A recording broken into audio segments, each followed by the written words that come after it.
I'm convinced that a lot of people go through life mindlessly, and I do recognize that when I make a judgment like that, there are three fingers pointing back at myself. They, and again I'm including myself on this, don't reflect on why they do what they do. They don't understand what makes them happy or sad or worn out, or even where they can find that true happiness for which we all long. A lot of people, I think, have not had that spiritual awakening that they need to have to see things as they really are and to live the sort of intentional life that leads to true flourishing. But once we've even had a spiritual awakening, the challenge for us is then to actually remain spiritually awake. I mean, think of it this way. I could start my day with the best of intentions. I could get up right at the moment my alarm goes off. I could kneel beside my bed. I could pray my morning offering. But then as the day goes along, I might get caught up with distractions. I might worry about things I don't need to worry about. And then I could fall into that late afternoon or evening slump where I just want to veg out, mindlessly scroll, watch TV, or some combination of the three. For us who have had a spiritual awakening, and by spiritual awakening, I mean someone that has encountered the person of Jesus Christ, been filled with the Holy Spirit, and then became personally convinced of the unconditional love of the Father. For us who've had this, our battles are fought in the ordinary events of our lives, where we can choose either to go with the flow of our personal desires and to do whatever society tells us to do, or we can be intentional about what we do and then strive to understand more deeply our thoughts, feelings, and desires. All of this points to the question of why. Why do you do what you do? What are you living for? What's the purpose of your actions? Are you looking for happiness in places where it can actually be found?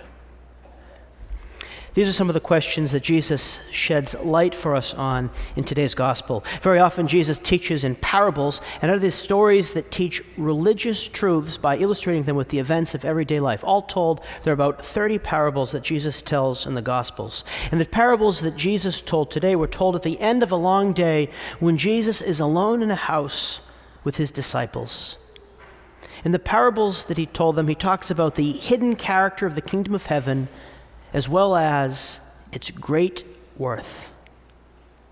And I think Jesus tells these parables to his disciples only and not to the crowds because his disciples are ready to hear both the value of the kingdom that's being given to them as well as the great lengths that they need to go to if they're to attain it.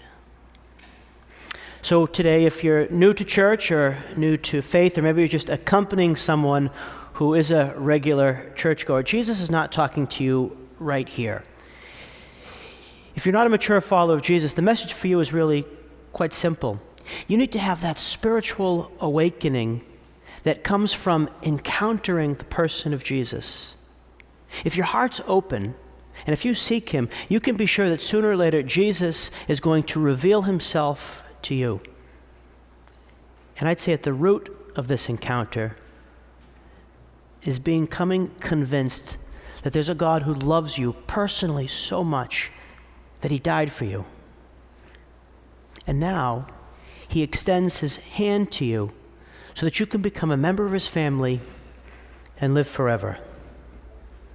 For us who've had this spiritual awakening, for us who have taken Jesus' outstretched hand, Jesus, by this gospel, is calling us higher. He's telling us that we can have both the buried treasure in the field and that pearl of great price. But, Jesus says, those things which represent the kingdom of heaven come at a price. To buy the field where the treasure's buried, you gotta sell everything.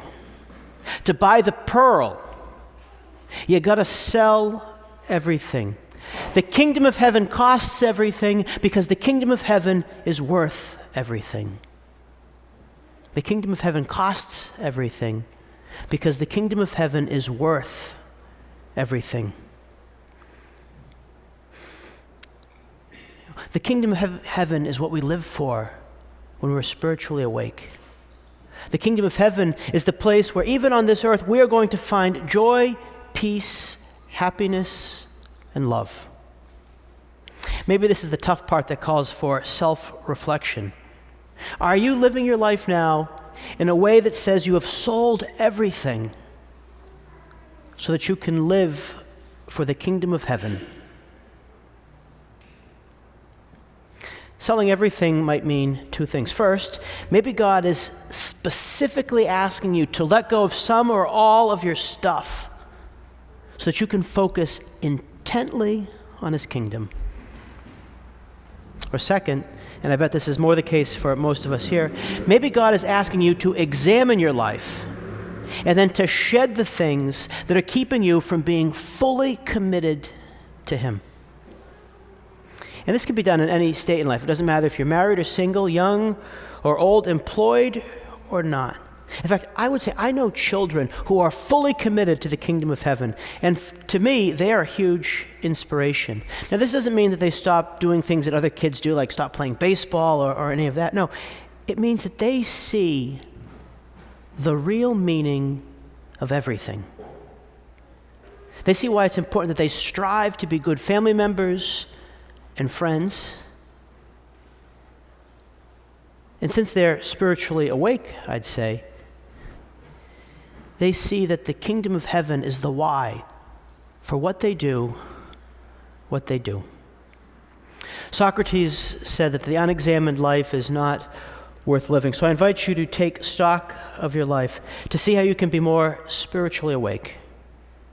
Consider if you're living for the kingdom of heaven, and consider how you are not living for the kingdom of heaven. Consider the things you need more of, and consider the things that you need less of. No matter what it costs you to live for the kingdom of heaven, it's worth it. It's worth it because the kingdom of heaven is worth everything.